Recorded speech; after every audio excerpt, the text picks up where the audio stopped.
விவசாயி, mechanic, engineer, இப்படி அப்பாக்கள் யாரா இருந்தாலும் அவங்க கனவெல்லாம் அவங்க பசங்களுக்கு ஒரு best college. AAA college of engineering and technology, Sivakasi. Counselling code 4680.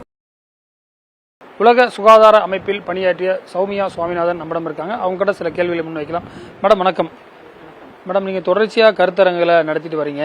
இப்போ தேசிய அளவில் நமக்கு எந்த மாதிரியான புது வைரஸுடைய, குறிப்பாக தொற்றும் அல்லது தொற்றா வைரஸுடைய தாக்கம் இருக்குது, அதிலிருந்து நம்ம எப்படி மேடம் தற்காத்துக் கொள்வது? இப்போ நம்ம தொற்று நோய்கள் அப்படின்னு சொல்லும்போது இன்ஃபெக்ஷஸ் டிசீசஸ் அதில் 70% கிட்டத்தட்ட 70% மிருகங்கள்லேருந்து வர இன்ஃபெக்ஷன்ஸ். அதுக்கு ஜூனாட்டிக் இன்ஃபெக்ஷன் அப்படின்னு சொல்லுவோம். ஸோ அது புதுசாக வர வைரஸ் அப்படின்னு பார்க்கும்போது இப்போ மிருகங்கள்லேயும் பட்சிகள்லேயும் நிறைய வைரஸஸ் இருக்கும். நார்மலாகவே பேட்ஸ்லேயும் நிறையா வைரஸ் இருக்கும்.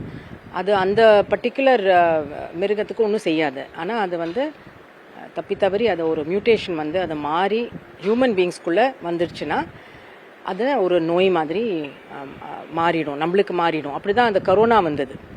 முதல்ல SARS-1 வந்தது, அதுக்கப்புறம் SARS-2, அதுதான் அந்த கரோனா பேண்டமிக். இப்போ நம்மளுக்கு என்ன முக்கியம்னா சர்வேலன்ஸ் அண்ட் ப்ரிப்பேர்ட்னஸ். நம்ம எப்போவுமே ரெடியாக இருக்கணும்.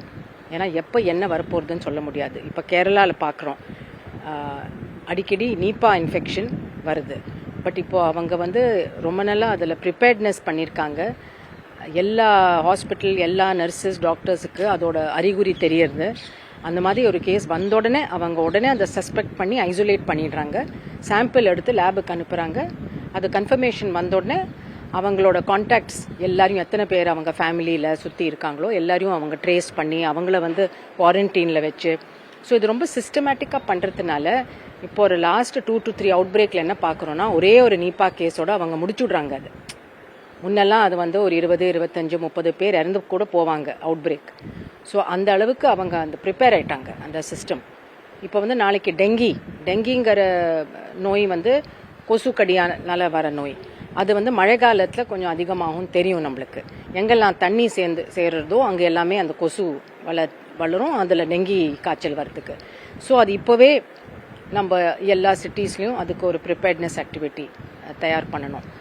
இப்போ இதில் என்னென்னா, இன்னும் ஒரு ஆஸ்பெக்ட், ஜனங்களுக்கு நோய்களை பற்றி தெரிஞ்சுக்கணும். இப்போ ஒரு தொற்று நோய்னா என்ன, அது தண்ணியில் பரவுறதா, இல்லை அது கொசுக்கடினால் வருதா, இல்லை அது ரத்தம் கலங்கிறதுனால வரலாம், இல்லை அது காற்று மூலமாக வருதா அப்படின்னு தெரிஞ்சுட்டா தான் நம்ம அதுக்கு தகுந்த மாதிரி ப்ரிகாஷன் எடுக்க முடியும். இப்போ கரோனாங்கிறது காற்றுல பரவுற நோய், டிபிங்கிறது காற்றுல பரவுற நோய். ஸோ அதுக்கு என்ன ப்ரிகாஷன் எடுக்கணும்? அதுக்கு இரும்பல் சளி இருக்கிறவங்க மாஸ்க் போட்டுக்கணும், இங்கே சளி துப்பக்கூடாது, கையை அடிக்கடி சோப்பு வச்சு கழுவணும். காய்ச்சல், ஜுரம் இது மாதிரி இருந்ததுன்னா வீட்லேயே இருக்கிறது பெட்டர். இல்லை வெளியில் போனால் நிறையா பேருக்கு அது பரவிடும். அதே மாதிரி நம்ம தடுப்பூசி போட்டோமா, குழந்தைகளுக்கு தடுப்பூசி கரெக்டாக போட்டு வச்சுக்கணும். இப்போ இன்னும் முக்கியமான ஒன்று பெரியவங்களுக்கு, கொஞ்சம் வயசானவங்களுக்கு தடுப்பூசி. அது இப்போ வர வர நம்ம நாட்டில் 65 வயசுக்கு மேலே ஜனங்க கூடிட்டு இருக்காங்க. ஏன்னா இப்போ லைஃப் ஸ்பேன் இன்க்ரீஸ் ஆகிடுது. ஸோ அதனால் ஷிங்கிள்ஸ், இந்த ஹெர்பீஸ் ஜோஸ்டர் அப்படின்னு சொல்லுவோம், அது அந்த பொடி பொடியாக வரும். அது ரொம்ப வயசானவங்களுக்கு வரும் அண்ட் வலி ரொம்ப அதிகமாக இருக்கும். வைரல் இன்ஃபெக்ஷன் தான், அதுக்கு ஒரு வேக்சின் உண்டு. அதே மாதிரி நியூமோனியாக்கும் வேக்சின் உண்டு, இன்ஃப்ளூயன்ஸாக்கு வேக்சின் உண்டு, தடுப்பூசி. இது எல்லாம் தடுப்பூசி 65 வயசுக்கு மேலே போட வேண்டியிருக்கும். அதுவும் நம்ம போட்டோம்னா அது இன்னும் கொஞ்சம் ஆரோக்கியமாக இருக்கலாம், சில நோய்கள்லாம் தடுக்கலாம். ஸோ இந்த மாதிரி பப்ளிக் ஹெல்த்தை பற்றி தெரிஞ்சுக்கிறது, நம்மளை எப்படி ஆரோக்கியமாக இருக்கிறது, நோய் வராமல் இருக்கிறதுக்கு என்னெல்லாம் பண்ணலாம், சிம்பிளாக நம்ம வீட்டிலே பண்ணுற பழக்கங்கள், அது எல்லாரும் தெரிஞ்சுட்டா நம்ம நாடே இன்னும் கொஞ்சம் ஆரோக்கியமாக இருக்கும். இப்போ நீங்கள் ஒரு சில தினங்களுக்கு முன்பு சென்னை தலைமைச் செயலகத்துக்கு முதலமைச்சர் ஜோசப் விஜயை பார்க்கறதுக்காக வந்திருந்தீங்க. ஏற்கனவே கொரோனா காலகட்டத்தில் எக்ஸ்பர்ட் கமிட்டி தமிழ்நாடு அரசு நிபுணர்கள் குழு போட்டு அதுலேயே நீங்கள் இருந்தீங்க. இந்த ரிலாக்ஸேஷன்லாம் பண்ணும்போது எப்படி ரிலாக்ஸேஷன் பண்ணணும், இது மாதிரி அந்த எக்ஸ்பர்ட் கமிட்டியில் இருந்தீங்க. இப்போ புதிய அரசாங்கம் இந்த ஹெல்த் சார்ந்த விஷயங்களை எந்த அளவுக்கு கேட்குறாங்க, என்ன மாதிரி அவங்களுக்கு அட்வைஸாக நீங்கள் பண்ண விரும்புகிறீங்க? கண்டிப்பாக முதலமைச்சரை அவருக்கு வாழ்த்துகள் சொல்கிறதுக்கும், அரசாங்கத்தோட நாங்கள் சேர்ந்து உழைப்பு பண்ணுறதுக்கு ரெடியாக இருக்கோம் அப்படின்னு சொல்கிறதுக்கு போய் பார்த்தோம் அவரை. அண்ட் அவரோட மினிஸ்டர்ஸ் மற்ற அமைச்சர்களையும் நாங்கள் சந்திச்சிருக்கோம் அதுக்கப்புறம்.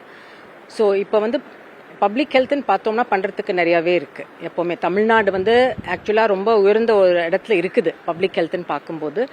ஆனாலும் டீட்டெயிலாக அந்த டேட்டா பார்க்கும்போது இப்போ என்ன தெரியறதுன்னா, ஒபிசிட்டி அப்படின்னா வெயிட் அதிகமாக ஆகுது, அது ரொம்ப கூடியிருக்கு தமிழ்நாட்டில். அதே மாதிரி சுகர், சர்க்கரை வியாதி, diabetes, high blood pressure, stroke, kidney disease, இது எல்லாமே கூடிட்டே வருது. ஸோ இதெல்லாம் ஒரு நம்ம கொஞ்சம் யோசிச்சு பார்க்கணும், இது எதனால் எப்படி ஆறுது அப்படின்னு. ஒரு பக்கம் நம்மளுக்கு வந்து டெவலப்மெண்ட் ஆனதுனால எல்லாமே இப்போ மெஷின் இருக்குது, நம்ம நடக்கிறதில்ல, ரொம்ப ஃபிசிக்கல் எக்ஸசைஸ் பண்ணுறதில்ல, எல்லாத்துக்கும் காரோ ஆட்டோவோ ஸ்கூட்டர்லேயோ போயிடுறோம். ஸோ அதனால ஆக்டிவிட்டி குறைஞ்சி போகுது. அதுக்கு தகுந்த மாதிரி நம்ம சாப்பாடு குறைக்கல, சாப்பாடு அப்படியே தான் இருக்குது, ஆனால் ஆக்டிவிட்டியை குறைச்சிட்டோம். ஸோ அதனால அது என்ன ஆகுதுன்னா, அது வெயிட் அதிகமாக சேர்ந்து போய், அது வெயிட் சேர்ந்த உடனே இந்த மற்ற நோய்கள்லாம் வரத்துக்கு வாய்ப்பு அதிகம். ஸோ அந்த நான் கம்யூனிகபிள் டிசீஸ் அப்படின்னு சொல்லுவோம், அதில் கேன்சரும் ஒன்று சேர்ந்துருக்கு.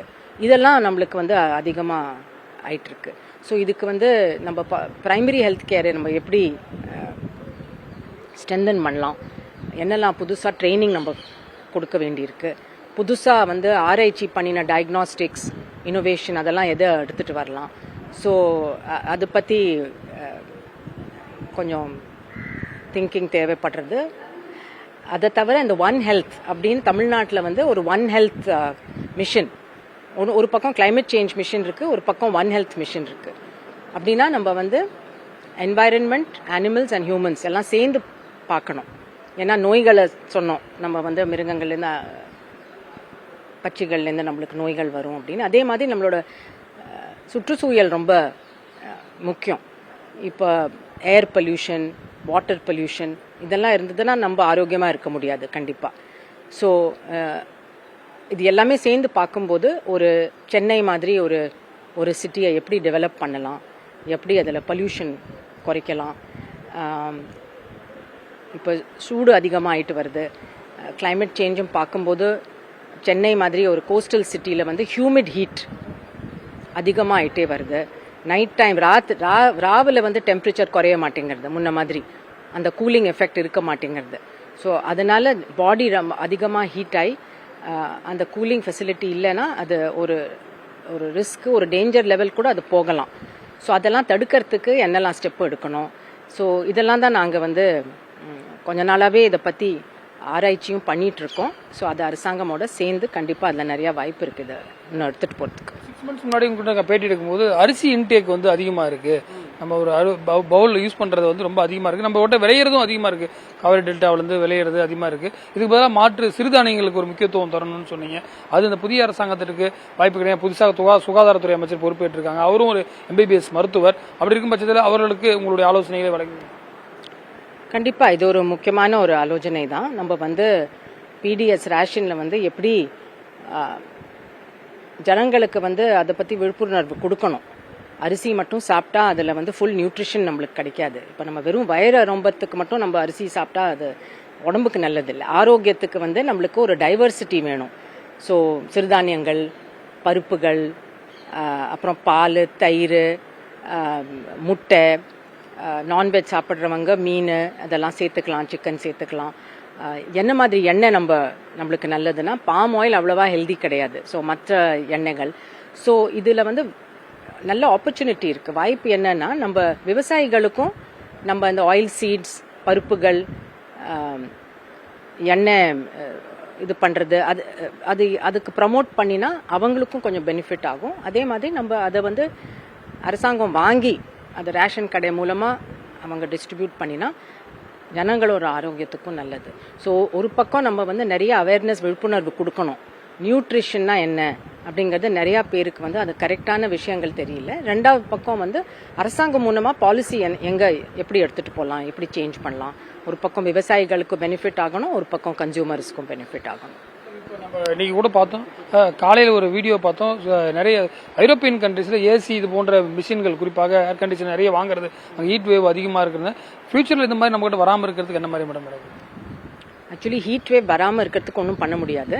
பட் நம்ம என்ன பண்ணணும்னா அடாப்ட் பண்ணணும். ஏன்னா குளோபல் வார்மிங்னால எல்லா இடமும் ஹீட் போயின்னு இருக்கு.